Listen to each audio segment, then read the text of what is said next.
La comunicación es un proceso de intercambio de información, en el que un emisor transmite a un receptor algo a través de un canal, esperando que posteriormente se produzca una respuesta de dicho receptor en un contexto determinado. Los seres humanos nos comunicamos todo el tiempo, ya sea consciente o inconscientemente. Gracias a este medio podemos expresar nuestros sentimientos, emociones, ideas, podemos influir en los demás y en general nos permite tener un sentido de pertenencia. Aunque el fin del lenguaje escrito y oral sea la comunicación, los procesos de cada una difieren. ¿Cuáles son algunas de sus características? En el lenguaje oral existe simultaneidad en el texto, ya que hay alguien que habla y alguien que escucha. La captación de los sentidos es multicanal, tanto por medio oral y visual con expresiones faciales y corporales. No está programado o dirigido. Emplea un tono informal. Se aprende de manera natural y de modo inconsciente. En el lenguaje escrito no existe simultaneidad en el mensaje. Puede transmitir algo el día de hoy, pero no recibir una respuesta por medio del receptor inmediatamente. Solamente funciona por medio de la captación visual. Permite que esté programado y hay posibilidad de corregir lo que se quiere transmitir. Por lo general, emplea un tono más formal. Se aprende después y por medio de un proceso de enseñanza intencional. Toda palabra posee dos tipos de significados, el denotativo y el connotativo. El denotativo es el significado real de una palabra, tal y como viene en el diccionario, así que no hay forma de que existan segundas interpretaciones, mientras que el connotativo sugiere un significado distinto al literal. Son valores individuales que añade una persona de acuerdo a sus sentimientos, situación lingüística, ideología o contexto. Puede interpretarse de una manera negativa o positiva y no se encuentra en el diccionario porque es un significado personal que determina cada individuo. Por ejemplo, para la palabra luna, su significado denotativo es satélite natural de la Tierra que gira alrededor de ella y refleja la luz del sol. Mientras en un significado connotativo, si alguien llamara a una mujer luna, no se refiere a un satélite natural, sino que va a significar belleza y va a connotar que es algo bonito y bello. Otro ejemplo es la palabra corazón. Su significado denotativo es órgano principal del aparato circulatorio que bombea sangre. Y en un significado connotativo, corazón puede significar amor y cariño. En la comunicación existe la comunicación verbal y no verbal. La verbal se presenta de forma hablada o escrita, mientras que la no verbal es sin palabras, es decir, mediante indicios, gestos y signos.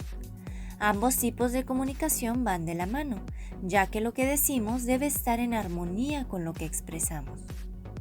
Dentro de los tres aspectos más sobresalientes de la comunicación no verbal, forman parte el lenguaje kinestésico, proxémico y paralenguaje. El lenguaje kinestésico también es conocido como lenguaje corporal. Este tipo de lenguaje transmite mucha información sobre el carácter y las emociones de una persona. Se pueden utilizar los gestos, la mirada, la postura, incluso el tono de voz y el contacto físico que se establece con los oyentes, así como otros movimientos corporales. El tacto también puede ser por medio del saludo, los besos, abrazos, caricias y golpes. Todo esto sustituye o complementa el lenguaje verbal. La comunicación proxémica estudia la distribución de espacio entre las personas y los objetos al interactuar. Esta proximidad o alejamiento difiere en cada persona dependiendo de la edad, el sexo, su origen cultural y social. Esta se divide principalmente en 4 distancias. La distancia íntima, que llega hasta los 45 centímetros, generalmente es entre personas que tienen mucha confianza. Puede ser la pareja sentimental, los hijos o los amigos. La distancia personal, que llega hasta los 120 centímetros, se puede observar entre reuniones de trabajo o en las fiestas entre amigos. La distancia social llega hasta los 360 centímetros y se mantiene entre personas que no tienen una relación afectuosa. La pública tiene una distancia de más de 360 centímetros y existe entre personas que no mantienen ni siquiera diálogos, la cual se puede observar en los aeropuertos o supermercados. El paralenguaje conlleva todos los elementos no verbales de la voz. Se enfoca sobre la manera en la que se dice y no en la información. Esto se logra por medio del volumen de la voz, la velocidad con la que se habla, la entonación, el ritmo, entre otros. ¿Qué es la comunicación intrapersonal? Este tipo de comunicación se refiere a la que alguien realiza consigo mismo, es decir, el emisor y el receptor son el mismo individuo. Este es un acto comunicativo que realizamos frecuentemente y es muy útil para darnos ánimos, reflexionar sobre nuestro comportamiento o nuestra vida y para conocernos mejor. Un ejemplo claro es cuando estamos pensando algo en nuestra mente y nosotros mismos nos contestamos. Es mejor conocido como la voz de nuestra conciencia. La comunicación interpersonal, al contrario, sí se relaciona con otros individuos y su intención es cambiar información, participar e interactuar cara a cara utilizando 3 canales o vías: la verbal, la vocal y la visual. Un ejemplo claro es cuando nos encontramos en alguna junta de trabajo y varias personas opinan o dan argumentos de los cambios o nuevas ideas sobre un proyecto o plan.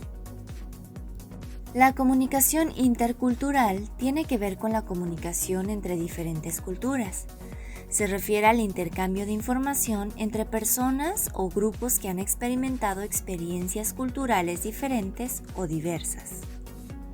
Un ejemplo claro es cuando viajamos a otro país y aprendemos tanto su idioma como sus ademanes para poder relacionarnos con ellos de la mejor manera.